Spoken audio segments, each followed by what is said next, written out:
The Hells Angels Motorcycle Club stands as one of the most well-known and dangerous organizations in the world. Its reputation for violence, criminal enterprise, and global influence has fascinated and terrified people in equal measure. Founded in California in 1948, the club evolved from a group of rebellious motorcycle enthusiasts into a broad network with a dark legacy of criminal activities, deadly feuds, and a steadfast dedication to a violent code of loyalty. Origins and transformation into a global phenomenon. The Hells Angels began as a brotherhood of Harley-Davidson riders, primarily ex-servicemen seeking camaraderie and a rejection of societal norms. By the 1960s, the club had started to adopt its infamous one-percenter identity, a rebellion label that distanced them from law-abiding bikers. Under the leadership of key figures like Sonny Barger, the group became more structured and ambitious, expanding beyond the US to establish chapters worldwide. Today, the Hells Angels have a presence in over 59 countries, with hundreds of chapters, making them a truly global organization. Their transformation into an international outlaw group was marked by their increasing involvement in organized crime. In the 1970s, the club's focus shifted towards drug trafficking, firearms smuggling, and extortion. Barger's vision was to professionalize the club, introducing strict rules and territorial boundaries to manage its growing empire.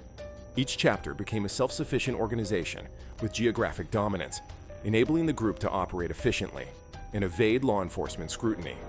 Why they are feared. The Hells Angels' reputation for brutality stems from their readiness to use violence to achieve their goals. Members comply by an uncompromising code of loyalty and discipline, with violations often resulting in serious punishments, including physical assault or execution. Their use of violence extends to dealing with rival gangs, protecting their criminal enterprises, and silencing dissent. Public incidents of violence, such as brawls, shootings, and bombings, highlight the club's aggressive approach to maintaining control. Their motto is, "When we do right, nobody remembers.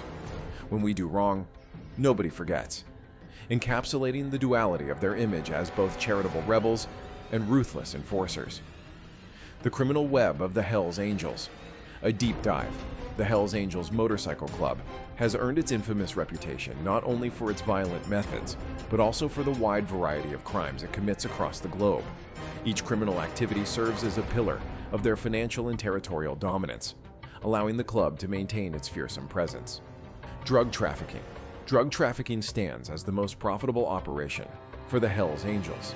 They are deeply involved in the production and global distribution of illegal drugs such as methamphetamine, cocaine, and marijuana. In Canada, the Quebec chapter famously dominated the meth trade during the 1990s, earning millions while battling rival gangs like the Rock Machine in a bloody turf war. In Europe and Australia, the Hells Angels are known for trafficking amphetamines and cannabis. They leverage their international chapters to coordinate cross-border operations, moving massive quantities of drugs through well-established networks. Weapons smuggling and firearms distribution. Another significant aspect of the Hells Angels' criminal portfolio is their involvement in weapons smuggling.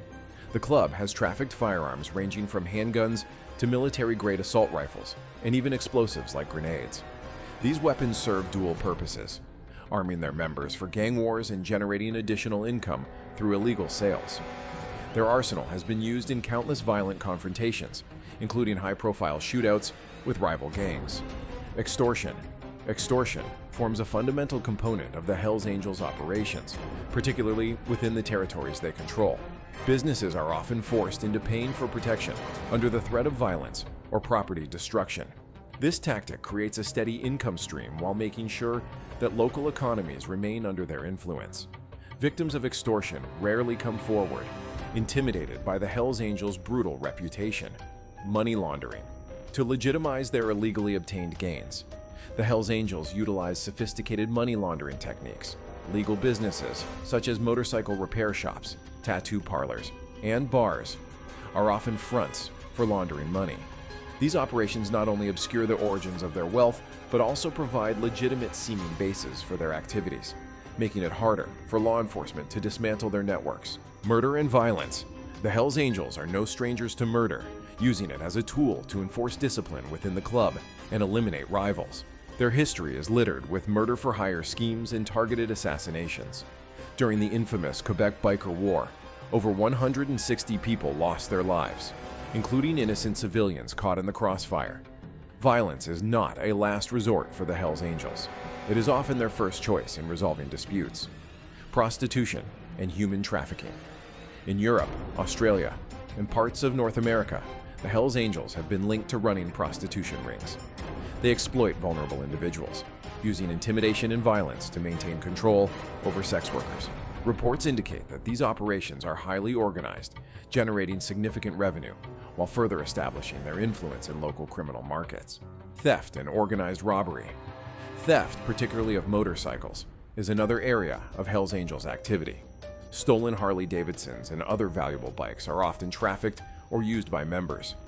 Additionally, some chapters have been involved in large-scale robberies, including armed heists, targeting high-value assets like cash shipments and jewelry, global reach, and operations. The Hells Angels' global presence allows them to coordinate their criminal enterprises on a massive scale. Each chapter operates semi-independently while complying to the Central Club's code of conduct and hierarchy. This structure has assisted their dominance in drug trafficking, weapons smuggling, and other illicit activities across continents. In Europe, the club is especially active, with chapters in Germany, the Netherlands, and Scandinavia. Some countries, including Belgium and the Netherlands, have banned the Hells Angels due to their violent reputation and criminal influence. In Australia, they control significant portions of the drug trade, often clashing violently with local biker gangs. The club's adaptability to different environments is transparent in how they forge alliances or absorb smaller gangs, a practice known as patching over. For example, in Canada, the Hells Angels absorbed the Popeyes, a French-Canadian biker gang, to strengthen their foothold during the violent biker wars of the 1970s. Feuds with rival gangs. The Hells Angels' dominance in the outlaw biker world has not gone unchallenged. Their bitter rivalries with other motorcycle clubs, such as the Bandidos, Outlaws, and Mongols, have resulted in some of the bloodiest conflicts in biker history. These feuds are often fueled by competition for control over drug territories and other criminal enterprises. One of the most infamous rivalries is with the Bandidos Motorcycle Club. The Great Nordic Biker War of the 1990s saw both groups engage in a series of violent clashes across Scandinavia, including bombings, shootings, and ambushes. The violence reached a peak with the Copenhagen airport shootout, where Hells Angels members attacked Bandidos bikers with firearms, killing one and injuring several others. In retaliation, the Bandidos launched a rocket-propelled grenade at a Hells Angels clubhouse, demonstrating the lengths these groups will go to in their quest for dominance. In North America, their feud with the Mongol Motorcycle Club has been equally destructive. Shootouts and public brawls between the two groups have resulted in multiple deaths, often involving innocent bystanders caught in the crossfire. Law enforcement raids and the Hells Angels' resilience. One of the most fascinating aspects of the Hells Angels is their ability to withstand relentless law enforcement pressure and adapt to survive.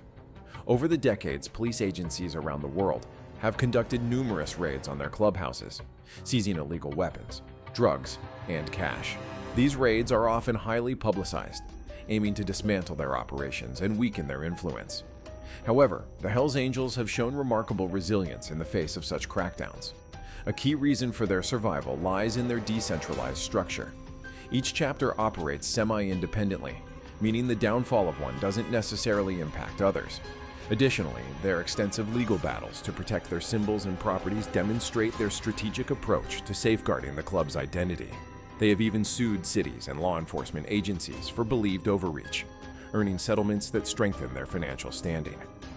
Despite these challenges, the Hells Angels use raids to fuel their tales. Members often frame these incidents as proof of their us against the world philosophy, further cementing their loyalty to the club. Their ability to bounce back from such disruptions underscores their reputation as a brutal and enduring force, unyielding even in the face of organized efforts to dismantle them. This rebellion adds another layer to their dangerous image, reinforcing their dominance in the outlaw biker world. The Hells Angels' combination of rebellion and ruthlessness has cemented their place in both criminal history and popular culture. They are simultaneously admired as symbols of freedom and independence, and feared for their capacity for violence and crime. The club's members often emphasize their charitable acts, such as organizing toy drives or supporting veterans, but these gestures cannot overshadow their criminal legacy. as law enforcement agencies worldwide continue to crack down on their activities. The Hells Angels remain a resilient and dangerous force. Whether seen as anti-heroes or outlaws, the Hells Angels leave a permanent mark wherever they operate.